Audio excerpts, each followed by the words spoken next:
I have clothes on, dum-dum.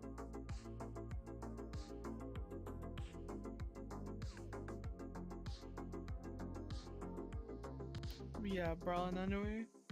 Oh yeah. Oh, okay. Alright.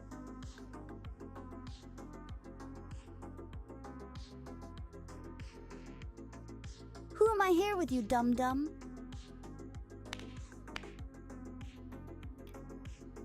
You stinker Well, butt. I thought you were gonna stream. That's what I'm like. I where am the streaming fuck right your now, clothes actually. at? Hmm? Yeah, exactly. Where your clothes at? That's crazy. That's crazy. That's crazy. Last time you told me, put some clothes This is on, what I babe." wear every Okay, yeah, I'll stream. put some. Fuck. That's crazy.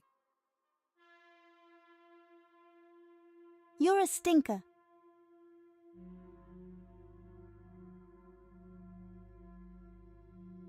Hypocrite.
Hi, bread boy.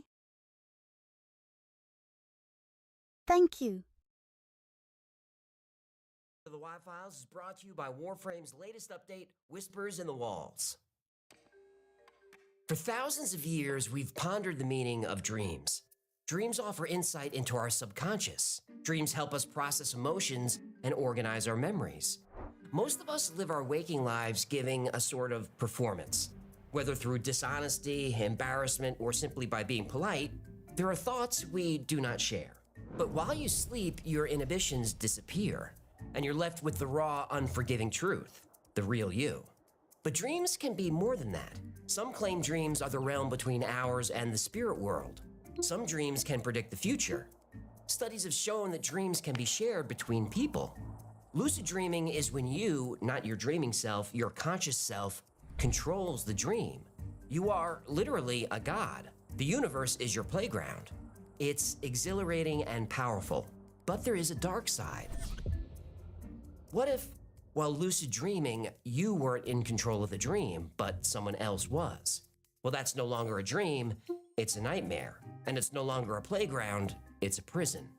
And every night the lights go out, you close your eyes, and he is waiting for you.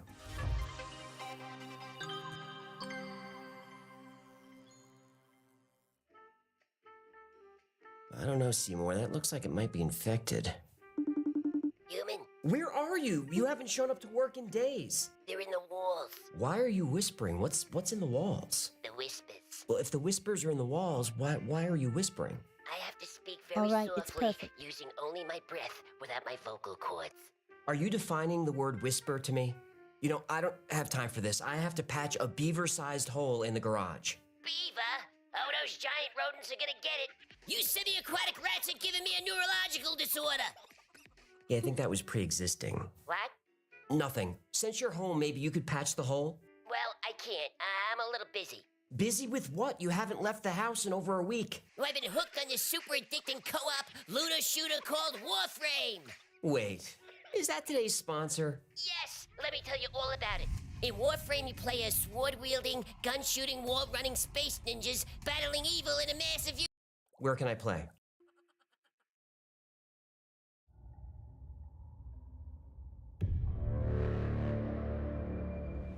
Hello. I'm so glad to see you again. You remember me, don't you?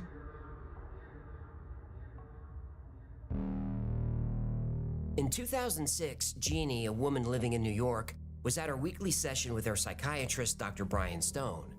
Jeannie wanted to discuss a recurring dream she was having. Psychiatrists can often help a patient cope with stress by helping them unravel the meaning of a dream, and Jeannie found sharing her dreams comforting. She said each of her dreams were different, but they all had something in common. No matter what was actually happening in her dream, she was visited by a man she didn't know. She called him this man. Now, most of the time, the man would just stand there saying nothing, but once in a while, he would offer words of encouragement. He knew things about her that nobody knew. He'd tell her everything was going to be all right, not to worry, and that he was her friend. Now, recurring dreams are not unusual, but Jeannie found this one very unsettling. Dr. Stone asked her to sketch the man. Often confronting a dream, especially a nightmare, is a way to bring it out of the subconscious and deal with it rationally. Usually the issue is resolved and the nightmares stop. Jeannie drew a man with a round face, short black hair, and a receding hairline. He had prominent eyebrows, a small nose, and very thin lips. Jeannie's session ended, and Dr. Stone set the portrait on his cluttered desk where it lay forgotten for a few days. About a week I feel later, like I've seen a that different before. patient had finished his session with Dr. Stone. As the man was leaving the office, he caught a glimpse of the drawing on the doctor's desk. He asked where he'd gotten the picture. Of course, Dr. Stone couldn't say, but he did ask why he wanted to know. The patient said, "Well, every night for the past few months, I've been dreaming of this man. He says he's my friend and that I should come with him." Well, Dr. Stone told him not to worry about it and they would discuss it next week. Oh, no service unless the meter's running, huh? I guess not. Frickin' shrinks. The patient left, but Dr. Stone was intrigued. So he scanned the image and emailed it to about a dozen psychiatrists and psychologists that he knew. No more than 90 seconds later, his phone rang. What are dreams and why do we have them? Well, short answer, nobody really knows for sure. There are theories that dreams serve many purposes. One is memory consolidation. Our brains are constantly absorbing stimuli. Dreaming is our brain sorting through all the data, throwing out what we don't need and filing away the good stuff. Dreams also help us prepare for real-life conflict. Now, as far as we know, all mammals dream, and all mammals have an amygdala. This is the part of the brain that processes emotion, especially fear. While sleeping, an animal's brain goes through various dangerous scenarios and prepares them to deal with these situations in real life. You've seen dogs twitch while they're sleeping. They're probably dreaming about chasing something or Dreams being are wild. chased. You've seen cats dream too. Oh, they're dreaming about how to escape the burlap sack they're in, along with a couple of bricks that's slowly sinking underwater. No. Oh, right, that's my dream about cats. Your brain is dark. You have no idea. You wouldn't last 5 minutes in here, pal. Well, I wouldn't want to be in there. Good, because you're not invited. Good. Fine. Do you always have to have the last word? I love the No. fish. Cats, dogs, horses, sheep, people. It's a dream all animals share. Chasing something, or more often, being chased. Even birds, girl. fish, reptiles. Every cute. animal has an amygdala or something analogous to it. There's research that shows that dreams can be used for problem solving. Have you ever been stuck in a problem, gone to sleep, and woken up with the answer? I have. Thanks, Now, Bread nobody Boy. knows for sure how this works, but while we sleep, we know the primal parts of our brain are most active. The least active are parts of the brain like the prefrontal cortex, which is associated with logic and our sense of self. With our ego suppressed and logic suppressed, our brains are free to explore solutions to problems we might not have thought of while awake. All animals do this to some extent. There are even songbirds that practice their songs while they sleep, like they're working out the kinks before an actual performance. Like a sound check. Exactly like that. Sleep happens in stages. Stage 1 is light sleep, really just being drowsy. Even daydreaming is considered stage 1 sleep because even though you're technically awake, you're producing theta waves. Now during stage 2, You become less aware of your surroundings. Brain waves slow down, your heart rate slows, your body temperature drops. Stage 3 and 4, your brain produces delta waves. During these stages, your body and brain do self-maintenance. And if you wake someone up during stage 3 or 4, they're going to be very drowsy or very cranky. Finally, there's the REM stage. Random eye movement. This happens for the first time about 90 minutes after falling asleep. But you'll go through these phases multiple times a night. And you can dream during any one of them. But each time you go into REM sleep, Right in front of your you. dreams Your become hand's more blocking vivid the and camera, more Stinky. intense. You may not realize it, but most dreams are negative. They're full of anxiety. Our brains try and make us forget these dreams as quickly as possible, and that's a good thing. But this is the land of nightmares, and this is where people kept seeing this man.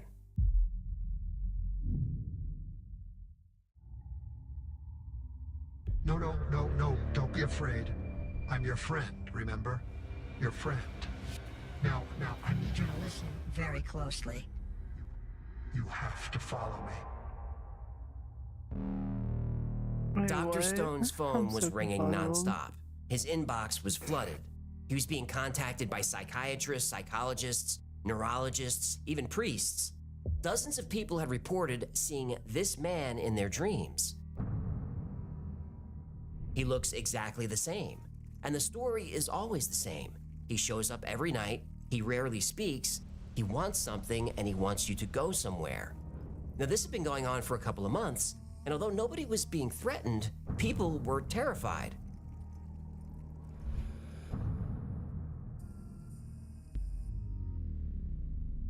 Most found his features unnerving. His thin, emotionless smile, his empty stare. His unibrow. Unibrow bothers you, huh? Are you kidding? That thing is 2 weeks away from becoming a butterfly. Ugh. What? Entomology jokes bug ya?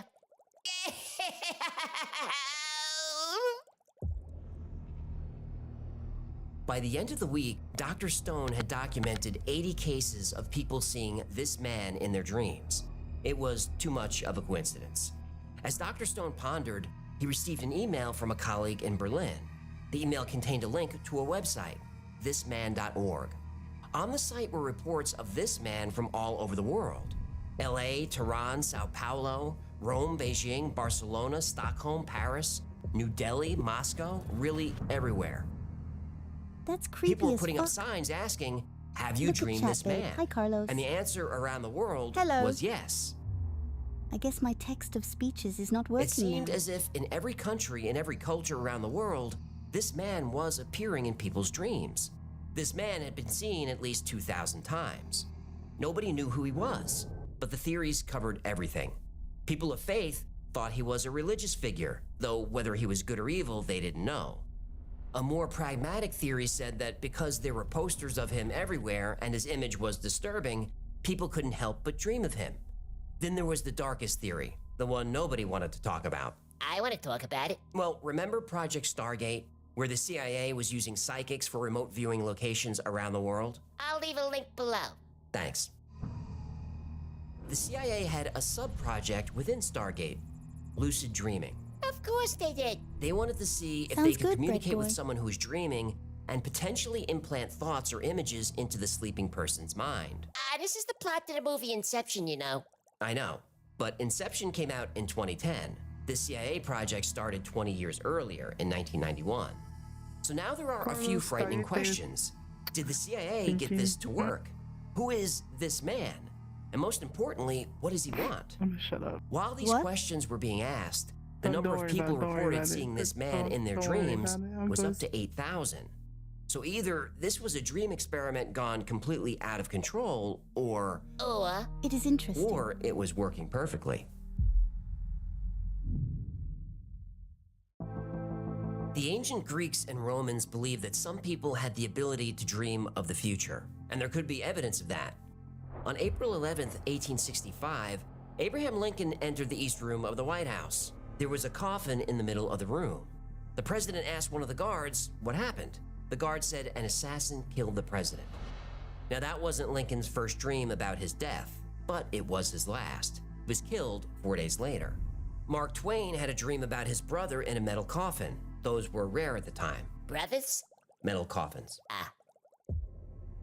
A few weeks later, his brother died and was buried tricky. in a metal coffin. 20 passengers canceled their tickets for the Titanic after having dreams about the ship sinking, freezing water, and drowning. And whenever there's a disaster, you hear stories of coincidences, like I was supposed to be on that boat, that plane, or that train that crashed. How many stories have you heard from New Yorkers who were supposed to be in or near the World Trade Center on 9/11, but something kept them away? My brother Gino and I had a meeting scheduled 1 block away from Ground Zero that morning, but for some reason they canceled the meeting last minute. Now, considering the time of day, those buildings should have been much more crowded, but they weren't. Lots of people stayed home or were running late that day. Now, it's hard not to believe in the paranormal when you hear stories like this. Jojo Billingsley was a backup singer for Leonard Skinner. Stories are very interesting. The brain itself with is very you, interesting. human. Things just couldn't be the same. 'Cause I'm as free as a fish now. And this fish you cannot change. This fucking fish is my favorite. Okay.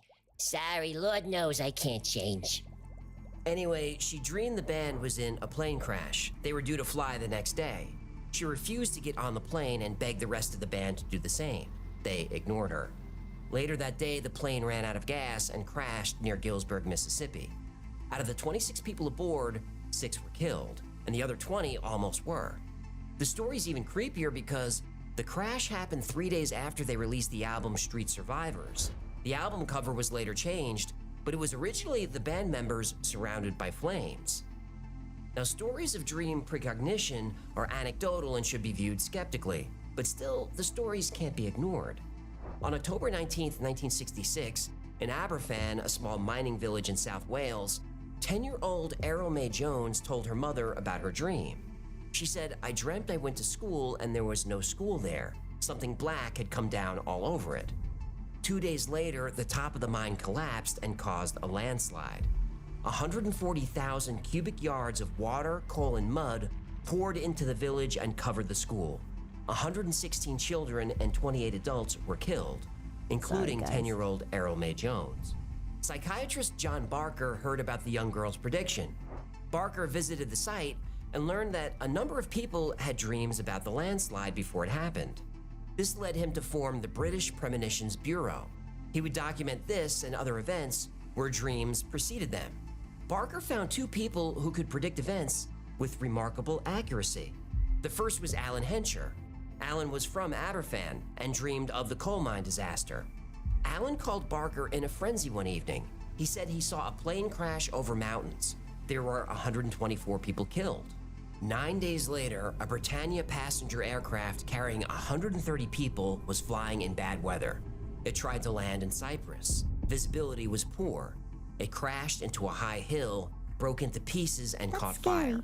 7 people survived the crash, leaving... Yeah, 123, huh? So he was off by 1, not bad. Well, not exactly. Another passenger died soon after the crash. Okay, this is getting scary.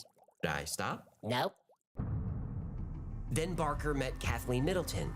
In her first dream, she saw a petrified astronaut. That same day, a Russian astronaut... Cosmonaut, sorry. Da, spasibo. That same day, cosmonaut Vladimir Komarov was killed when the Soyuz 1 capsule crash-landed. On March 11th, 1968, Kathleen tried to reach Robert Kennedy to warn him that his life was in danger. The senator's staff didn't respond. On June 4th, Kathleen called Barker 3 times in a panic. She needed someone to warn the senator. Shortly after midnight on June 5th, 1968, RFK was assassinated by Sirhan Sirhan. Barker didn't pass along the warning. John Barker wasn't sure if ESP or psychic powers or premonitions were real. He was open-minded, but in his words, he wasn't sold. But when Alan Hensher and Kathleen Middleton both predicted his death, he admitted to being a little nervous. Don't tell me. Well, John Barker died within a year. Brain hemorrhage. He was only 42 years old. You told me.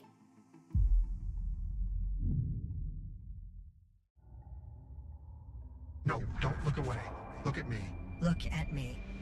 You need to follow me. It's for your own safety. That's right. That's right. Come with me. Remember, I'm your friend. In 2015, the creator of the site thisman.org gave an interview to Vice. Andrea Nutella said he first dreamt of this man in the winter of 2008. The man asked him to create the website to try and discover his identity. Andrea used facial composite software, like a police sketch artist might use. He then sketched the man from his dreams. Round face, thick eyebrows, thin lips, thinning hair. An actual person that looked like this man was never identified. But Andrea received thousands of letters and emails from people who also saw him in their dreams. Starting when I was 7, I had the exact same dream for 10 years. I'm 17 now, and I have become very familiar with this man, although I do not have very nice dreams about him. I dreamed that he's leaning over me and making a strange noise, almost as if he was growling at me. And on his shirt is a gold round pendant that is molded into the gold, "Go North." Other nights, he would be standing across my bedroom, staring at me. When I saw the pictures on this website, I started crying out of fear. He never spoke to me. He only made weird noises. September 2nd, 2013. Palm Beach, Australia. The behavior of this man varied from witness to witness. Some people had romantic fantasies about him. Ugh. Don't judge. Sorry, I don't mean to yuck your yum. He just scares me. He scared a lot of people. Some people dreamt of this man scaring, chasing, kidnapping, and sometimes killing the dreamer. I dreamt of this man. He was following me through a park in the dead of night. I I've started had those running. dreams. He easily kept the same pace as me. He gave a small groan and sped up until he was in front of me. He put his hand out, stopping me from running. He pulled me close to him, but he only spoke a few words. I think about them every night. On April 9th, 2021, go north. It's the only way to survive. After saying this, the man ran away. I tried to catch up to him to ask more, but I couldn't keep up. March 7th, 2013, Utah. Some encounters with this man were vivid and violent. I dreamt of this man when I was in the 10th grade. A few feet away from me, there was a television set. Then this man showed up on the screen. I begged him not to harm me. He didn't change his blank expression or speak. He slit my throat. And I woke up. I see, that makes sense. He looks kind of stabby. Fuck that! Yeah, there's no question. Something about his appearance is unsettling. Now, most people reported him giving them cryptic looks kind life of advice, though it was hard for the witnesses to be specific because this man rarely spoke. Even when he did speak, people had trouble describing his voice. Some said it was high-pitched. Others said he had a deep voice. Many people said he sounded like multiple voices layered on top of each other. Despite the differences in the stories, there were some recurring themes in his messages. He would often tell dreamers to go north, or ask that they follow him somewhere if they want to survive. I dreamt of this man. A couple of years ago, I had to see a therapist because I was having reoccurring dreams about this middle-aged man who kept attacking me. He never said anything. I woke up soaking wet in sweat every night. I was put on triazole to help me get through the nights. I also have a dream where someone is always telling me to go north. I got it tattooed on my ankle because I swore it meant something. I'm almost positive this man is the one who comes to see me in my dreams. January 9th, 2011, Fort Lauderdale, Florida. As Andrea did more research, he found evidence of people dreaming of this man going back at least 30 years. And there is a theory that dreams are more than disjointed images, that dreams are glimpses into other realities. Andrea describes this man as a traveler stuck out of time, a place between dimensions. Now maybe there's a reality where we all see this man.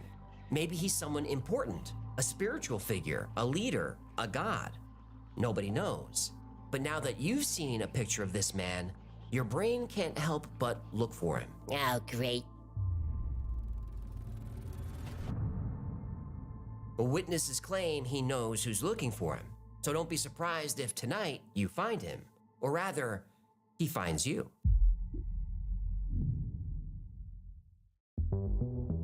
The earliest records of dream interpretation come from ancient Mesopotamia.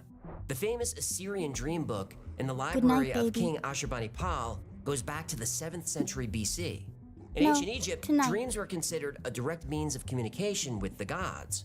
They wrote manuals of symbols and dream interpretations. Pharaohs even used dream priests to decipher their dreams Oh, tomorrow. to help them Oh, make okay. political decisions. Yeah, tomorrow I'm down. Not tonight, though. I'm Sigmund fucking Freud dead. wrote a book called The Interpretation of Dreams, which many consider the foundation of psychoanalysis. Freud introduced the idea that dreams are a window into the unconscious mind. He believed dreams were representations of our innermost desires. Many of Freud's theories were highly focused on sex. For example, if you dreamt about a door, a suitcase, an unopened flower, these were female symbols. If you dreamt of a baseball bat, a I dream stick, about a sex sword, all the time. these were phallic symbols. Yeah, sometimes a cigar is just a cigar. Right. But sometimes it's a penis. Okay. I'm not saying it. That horny old shrink said it. Well, he did. And for years, Freud's theories were dismissed as manifestations of his own sexual repression. But there are universal dreams we all have that tend to reflect how we're feeling about what's happening in our daily lives. The most common dream humans have, like all mammals, is being chased. That's our amygdala at work. Being pursued is our most primal fear. Dreaming about falling often means you're feeling out of control. I used to have a recurring dream about floods and giant waves and tsunamis. This dream happens when we're feeling overwhelmed, which I was at the time. Ever dream about your teeth falling out? I have that one too. Oh, that would be a nightmare. Look at my gorgeous choppers. It's hard not to look at those things. I dream about that sometimes. Well, teeth falling out can represent feeling insecure about your appearance, or the fear of aging and declining health. Being naked in public is also a common dream. This reflects your vulnerability. Some people will have this dream after lying. It's a fear of being exposed. I still have dreams of being unprepared for school, or late for an exam, or a dream where I'm lost. These dreams speak to life's uncertainties. You might have these dreams when you're at a crossroads before a major life decision. Though most dreams are negative, not all of them are. Everyone's favorite dream is flying. This represents freedom, liberation, and empowerment. You might have this dream after leaving an abusive relationship or getting a Mine is promotion at sex. work. My favorite dream is sex. But there's no better dream than a lucid dream. This is where you're actually Fuck in flying. control of the dream. Normally, you're just a participant in the dream. You don't really have free will. Whether a dream is good or bad, you just have to let it play out. This is because your prefrontal cortex is disengaged. Remember, this is where your sense of self comes from, your consciousness. When you lucid dream, you switch this part of your brain back on. Suddenly, your dream is whatever you want it to be. Want to travel to ancient Egypt? Just will it and it will happen. Want to visit Mars or an alien planet in another galaxy? Just will it to happen. Want to be a professional baseball player, superhero, or maybe spend a little quality time with your favorite celebrity doing, well, whatever you want. Just will it to happen. If you've had a lucid dream by accident, you know how fun they are. But lucid dreaming is a skill that can be taught. I want to learn and how this to is something lucid I've dream. learned, and I'm pretty sure I can teach you to do it too. So if that's something you'd like me to cover or do some video on it somewhere, let me know. It's the most fun you'll ever have, I guarantee it. Yeah, but what about this man? What does he mean? Oh, this man. Well, that story takes a turn. When Vice published the article about this man in 2015, they had to publish a follow-up article later that day. What was the second article? An apology. Oh, no. Hello, Mystic. On January 15th, 2015, Vice published an article about this man. A person seen by thousands of people in their dreams. Vice even interviewed Andrea Nutella, who created the website thisman.org. Later that day, Vice published a second article apologizing. Not only was this What are you man doing, a hoax, babe? it was debunked years earlier. Oh, the media published the story without fact-checking it first, eh? Yep. I thought journalism was about integrity, being a voice for the people and seeking the truth. Yeah, you better grab a bucket. I'm oozing sarcasm all over the place over here. The truth is, Andrea fucking love the Nutella, fish so the much. creator of the This Man myth, was an advertising executive. He specialized in guerrilla marketing. You use monkeys? Guerrilla marketing is usually low-cost, local viral I marketing. think I look That makes more scary. sense. Monkeys are expensive. Do you mind you're distracting me? Sorry, I was confused by the homonym about the hominin. You don't realize it, but that's the smartest joke I've ever made. You say so. Anyway, Nutella wanted to see if he could create an urban legend, and he did. He made up the origin story of the New York psychiatrist, then he built the website. On the site were flyers you can download and print, and people were encouraged to post flyers in their neighborhoods, and they did, everywhere. Flyers turned up all over the world in 35 different languages. The website is still up and doesn't mention it's a hoax, though Nutella later admitted he made the whole thing up. He said the picture of this man is a sketch based on his father as a young man. Now, even though the story was debunked, when he was interviewed by Vice, Nutella couldn't help himself. He stuck to the story, and Vice fell for it. The media's fallen for quite a few hoaxes the past few years, huh? Yeah, I've noticed. If this man is a hoax, what about the 8,000 people saying they saw him in their dreams? Were they lying? Well, probably not all of them. Suggestion is a powerful thing, and there's something about the image of this man that's haunting and memorable. And now that you've seen this video, there's a chance you'll encounter this man in your dreams. And if that happens, there's only one thing you can do. Go north. Sweet dreams.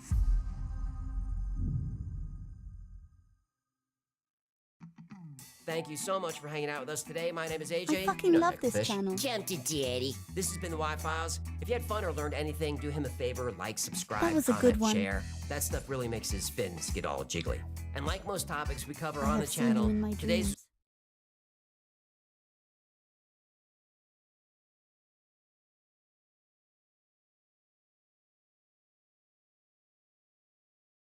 Yeah, he is very spooky looking, very spooky. I'm gonna check, hold on.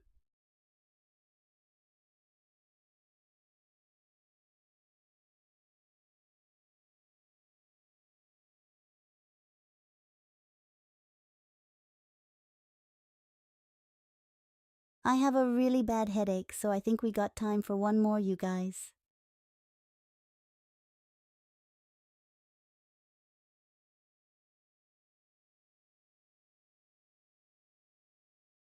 Tomorrow I'll have a longer stream, I promise. Just not feeling the best?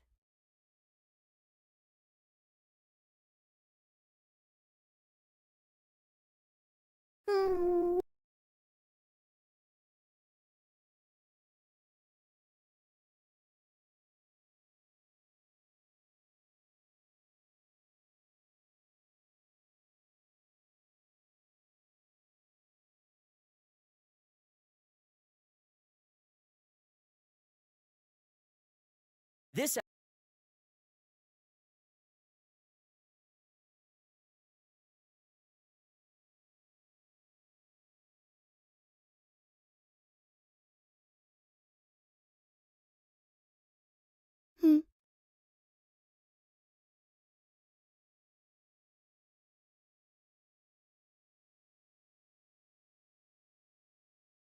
We're experiencing something right now, so maybe the better question is, what is reality? For us, Could good. everything we see, everything we experience, everything that exists in our entire universe be This one's artificial? good. Supporters of simulation theory believe that not only is it possible that we're living in a simulation, it's likely. And the more we look for evidence, the more we find. Thanks, cutie. Let's find out why.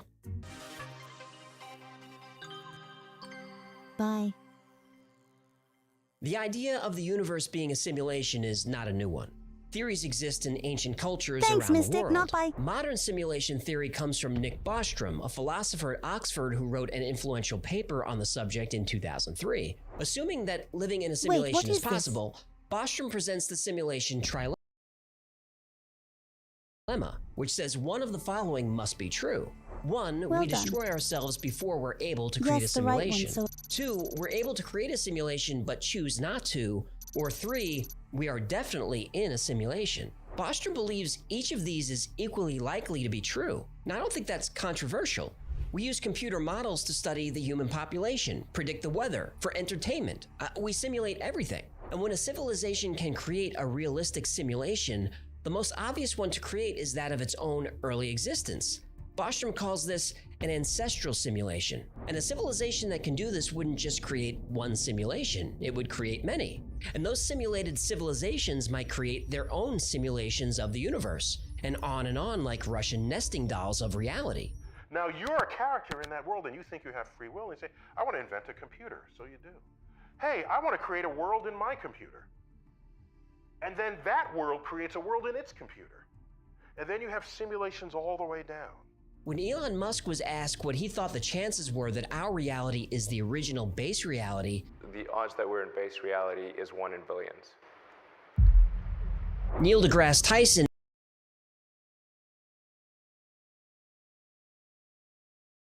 is a little more conservative. He thinks the odds that we are in base reality versus a simulated reality is 50-50. A 50-50 chance that everything we experience is artificial, that's still pretty high. And even though we mostly hear what scientists think about this, it's not scientific theory. Simulation theory isn't math, it's philosophy. It isn't physics, it's metaphysics. So what we need is hard evidence that we live in a simulation. And to find proof, all you have to do is look. Conservative. He thinks the odds that we are in base reality versus a simulated reality Let's is start 50-50. at the beginning. There was A no space or 50-50th time. chance that The everything is contents going to of the be entire fine. universe were concentrated to the size of a tennis ball and had a temperature of a Oh my quadrillion God, degrees. oh my God. Then suddenly, the Big Bang. Everything explodes outward faster than the speed of light. Then about 14 billion years later, we've got galaxies and planets and ice cream and K-pop. Yeah, I could do without the K-pop. Me too. Okay, if before the Big Bang there was no space and no time, what was there? What about the beginning of the universe from the religious point of view? God created everything. Fine.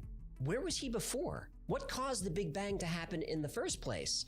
Or what made God decide to snap his fingers or wiggle his nose or whatever he did to make everything happen? If you ask a physicist to explain what existed before the universe, they'll give you an answer about quantum foam, dark energy, or something just as bonkers as the Big Bang. Ask a theologian what existed before God created the universe, and you'll get an answer equally as confusing. But what does make sense is that the universe was just sitting there dormant. Then someone somewhere decided to boot up a program. And in that program, our program, are all the laws of the universe. Electromagnetism and gravitational force are written into the program. The speed of light gets a value. There's code for Planck's constants of mass, speed, and time. Avogadro's number is in there, along with a bunch of other rules that govern the behavior of everything that exists. All part of our program. Even consciousness itself is part of our simulation. If you've never heard of simulation theory, then this might sound far-fetched. But some of the world's most respected scientists, technologists, and philosophers believe that it is more likely than not that we are living in an artificial reality. So, how do we prove it?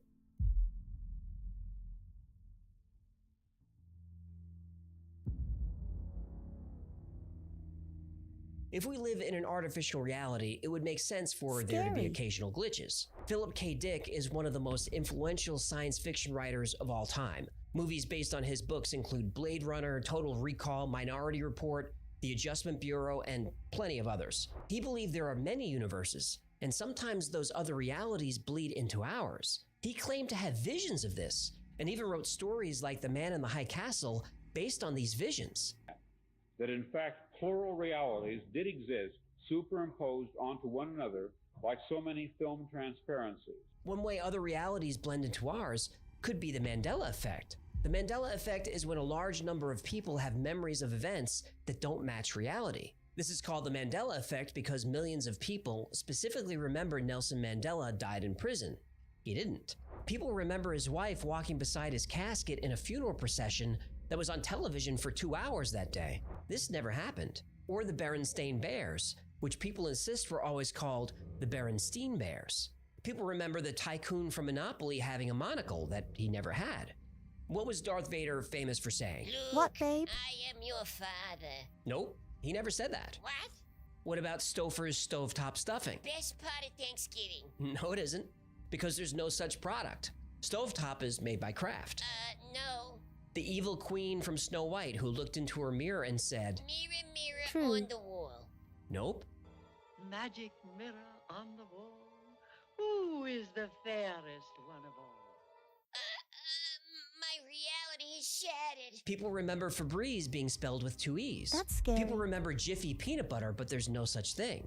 And there are a lot more. A lot more. Personally, I don't have most of these false memories, But there are a few that get me. The Flintstones. There are 2 T's in the Flintstones. I remember just one. And what about the Fruit of the Loom logo? I could swear it looks like this. But it doesn't. This is the actual logo. No cornucopia. Cornu what now? Basket. Then just say basket for crying out loud. And at the end of Moonraker, a terrible but excellent James Bond movie, I remember Jaws' girlfriend as having braces. I mean, I specifically remember it. She didn't have braces.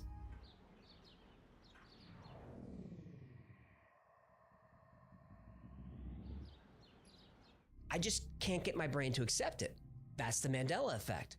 So why do millions of people distinctly remember different things? Glitch in a simulation? Yep. Philip K. Dick also felt when we experienced deja vu, it's because something in our simulated universe changed and a new timeline branched off of the current one. We are living in a computer-programmed reality, and the only clue we have to it is when some variable is changed. Ever feel like you've lived a moment before?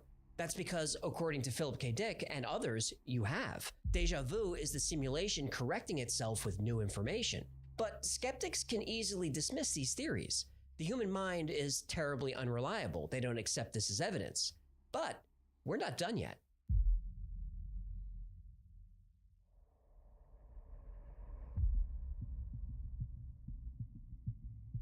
We live in a huge universe, 200 billion trillion stars.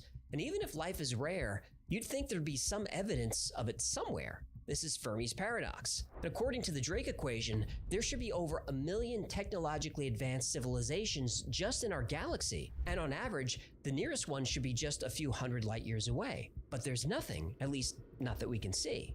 So where is everybody? Are we really alone in the universe, or does our program only focus on us? And what about the physical rules that are in place?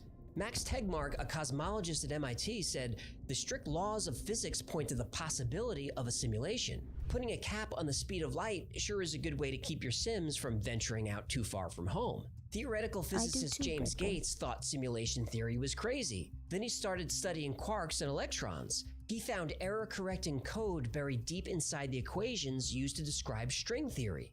So you're saying as you dig deeper, you find computer code writ in the fabric of the cosmos? Into the equations that we want to use to describe the cosmos, yes. Computer code. Computer code, strings of bits of ones and zeros. Dr. Gates has changed his mind about simulation theory. In 2017, a group of scientists at the University of Washington proved they can embed computer code into strands of DNA. Everything in nature is math. Look at the Fibonacci sequence. You get the Fibonacci sequence by adding 2 previous numbers in the sequence together. So 1 plus 1 equals 2, 2 plus 1 equals 3, 3 plus 2 equals 5, 5 plus 3 equals 8, and so on forever. You get the golden ratio, also called phi, by dividing 2 consecutive Fibonacci numbers. So the number 89 is a Fibonacci number. The next number in the sequence after 89 is 144. 144 divided by 89 is the golden ratio. It's about 1.618. We see Fibonacci numbers and the golden ratio everywhere. The number of petals on a flower is usually a Fibonacci number. Lilies have 3 petals, buttercups have 5, chicory has 21, and a daisy has 34. And the spacing of each petal is arranged in a circle according to the golden ratio. As trees grow, the number of branches they form is a Fibonacci number. And not just plants, animals too. The ratio of female to male honeybees in a colony is the golden ratio, 1.618. The human body conforms to the golden ratio too. Most of the body follows the numbers 1, 2, 3, and 5. 1 nose, 2 eyes, 3 limb segments, 5 fingers, 5 toes. The proportions of the body, like the length of your shoulder to your elbow, and from your elbow to your fingertips, that's the golden ratio. Even a DNA molecule measures 34 angstroms long by 21 angstroms wide. Fibonacci numbers and the golden ratio. From the spiral of seashells to the spiral of a galaxy and everything in between, Fibonacci numbers are everywhere. Now, some claim this is a coincidence, that humans look for patterns in chaos because that's what we're programmed to do. What we're programmed to do. And isn't that interesting? By trying to debunk simulation theory, they actually end up proving it. No matter what we study, whether it's something the size of a galaxy or as small as an electron, everything in the universe seems to follow patterns and rules. In other words, a program.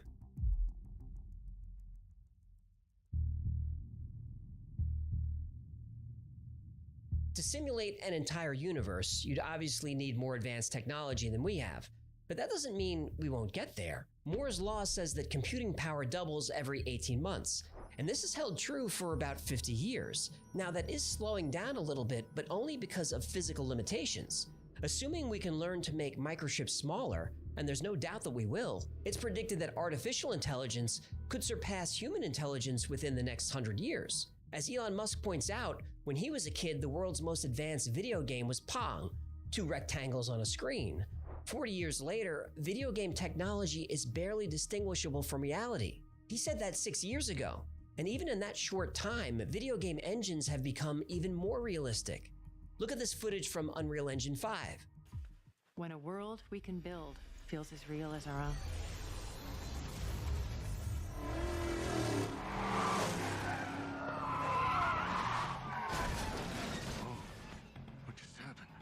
Imagine what games are going to look like in the next 6 years, or the next 60, or the next 6,000. But simulating an entire universe, how big of a computer will we need? Well, it's estimated that there are 10 to the power of 80 atoms in the universe. Let me put that on the screen just for fun. Okay, that's a lot.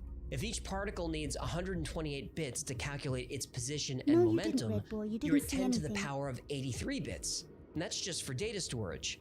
We also need computing power to track what each of those particles is doing. If we say 2 floating point operations per second, or 2 flops per particle, we're at 2 times 10 to the 80th power flops. There aren't even words for these numbers. And this is the computing power for just the stuff in the universe. What about human intelligence? The human brain can perform 100 trillion calculations per second, or 100 teraflops. Multiplied by billions of people, the numbers are ridiculous. To power all of this, the simulation would need access to multiple Dyson spheres, the megastructures that capture 100% of the energy of a star. Or the simulation would have to harness the energy from black holes. This is why famous physicists like Dr. Michio Kaku are not on board with simulation theory. He claims that simulating a universe is not scientifically possible. I have a Dyson. The only computer capable of simulating a universe is the universe itself. Now, at first glance, this makes sense. But with all due respect to Dr. Kaku, that's not how simulations work. When you're playing a 3D video game, the entire game world isn't rendered. Instead, the game engine only calculates what the player can see and interact with at that specific moment. If we are living in a simulation, then it would make sense that the creators of the simulation would use a similar technique. And wouldn't it be interesting if there was evidence that this is exactly what happens? Well, wait a minute. Do we have Dr. Kaku Dr. Kaku stuck his Dyson sphere in my teraflop.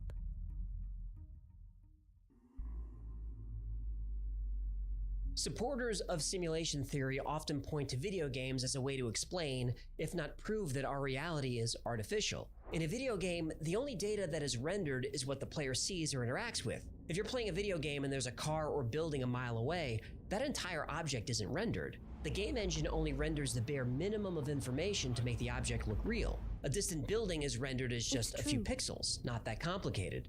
As you get closer, the engine renders more details, but still, it's just a facade.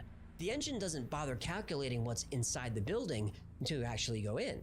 The game engine always knows how much data to send you and doesn't bother with anything else. If we live in a simulation, it would make sense that our reality is rendered the same way. And we could test this. Wait, well, what do you mean we can test this? Specifically, we can use the double slit experiment. Here's how it goes. If we fire particles in a straight line at a screen, after passing through a single slit, we would expect to see this clumping pattern on the screen. If we try this with a wave, we expect to see a pattern like this, where particles are most dense in the middle of the screen but radiate outward, similar to the clumping pattern. When we add a second slit, it starts to get fun. When the waves pass through the double slit, each slit creates its own wave. Bread boy. When those waves intersect, they cancel each other out. That creates a pattern like this. It's called an interference pattern. So, particles passing through 2 slits create clumping patterns. Waves through 2 slits creates an interference pattern. Make sense? Yeah, I'm with you. Good. If we fire electrons through the slit, we see the clumping pattern as expected. An electron has mass, so it's a tiny bit of matter. So if we fire electrons through 2 slits, we should see 2 clumps. But we don't. We see the wave interference pattern. This is shouldn't a be lot of happening. What's information, going you on guys. here? I'm sorry. For years, scientists assumed that the electrons were colliding with each other, causing the wave pattern. But in the 60s, the experiment was modified so that only one electron at a time was fired through the slits. There was no way the electrons could interact with each other. Yet we still see an interference pattern. Scientists wanted to see what was causing this, so they added a detector to observe electrons as they pass through the slits. That's when things go from weird to paranormal. As soon as the detectors were installed, the interference pattern went away and the clumping pattern returned. Take the detectors away and the wave interference pattern is back. But that's a different result to what we had earlier. So here's the last bit of sneakiness that we can play with atoms. Surely now, we're going to get to grips with it. Leave the detector there, but just very quietly go and unplug it. Don't let the atoms know that you're not spying on them. Run the Don't ignore me, experiment again. butthead. Now, if you can explain this using common sense and logic, do let me know, because there's a Nobel Prize for you. It's as if the particles are aware they're being observed. Then physicist John Wheeler had an idea. He called it the delayed choice experiment. How it works is, photons are projected through the double slit, but the detector is not activated until after they pass through the slit, but before they impact the screen. Photons were emitted as waves, passed through the slits as waves, but when the waves were observed before hitting the screen, they suddenly behaved like particles again.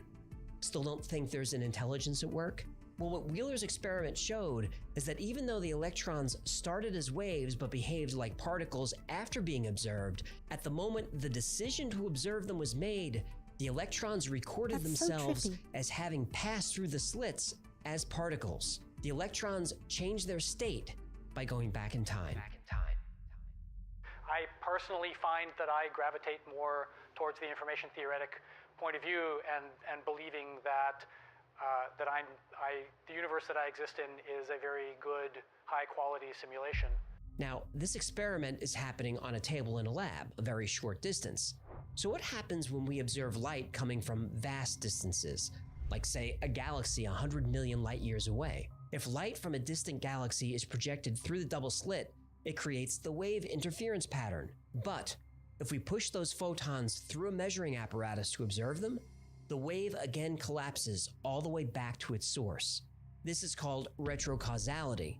Simply by choosing to observe the photons this way, they reach back through time 100 million years and alter their state on the other side of the galaxy. But like a video game engine, it only does this if we're looking. Even though our universe is full of galaxies, those galaxies may not actually be there. If we're living in a simulation, then stars and galaxies could simply be projections, and only when we get up close would those projections become more detailed. This is an excellent way to save computational resources. And because we're stuck with the hard limit of the speed of light, getting to far-off places is really difficult. Limiting the speed of light is a useful rule to have in place. Quantum mechanics like the double slit experiment and quantum entanglement only make sense if there's a program at work, because only the program can ignore the laws of physics and ignore the concept of time itself.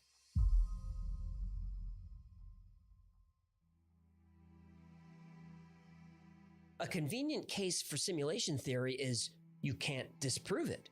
The Big Bang, that was the simulation booting up. We haven't found aliens, they're not in the simulation. How come UFOs seem to violate the laws of physics?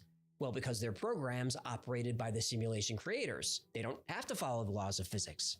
Yeah, but who created the simulation? Well, that's the big question, isn't it? When you think of the simulation creator as an omniscient intelligence who exists outside of our understanding of space and time, it sounds an awful lot like you're describing God. And just like you can't prove we're not in a simulation, you can't prove there is no God. If something miraculous happens or something horrible happens, you can say it's part of the simulation just as easily as you can say it's part of God's plan. Something I find very interesting is that many believers of simulation theory are fierce atheists. They dismiss the idea of God as corny superstition. And there are plenty of devoutly religious people who dismiss provable science like evolution and the age of the earth. People on the religious side say that if there is no God and life is just a simulation, then nothing matters. Without God to guide us and sometimes punish us, depending on what you believe, our actions don't have consequences. I disagree. Even if we don't live in base reality, we still live in our reality, and our actions here do have consequences. As for what happens after we die, simulation or not, nobody really knows. Both sides argue that faith and science are not compatible. Isn't this hypocritical? Whether you believe in God or you believe in simulation theory, the real question is, what's the difference?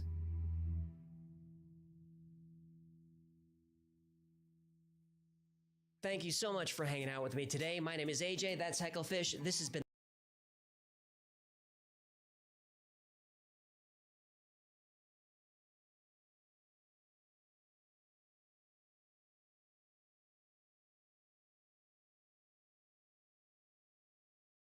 Listen to the... Oh, I thought he was going to say something crazy at the end. That's really good, though.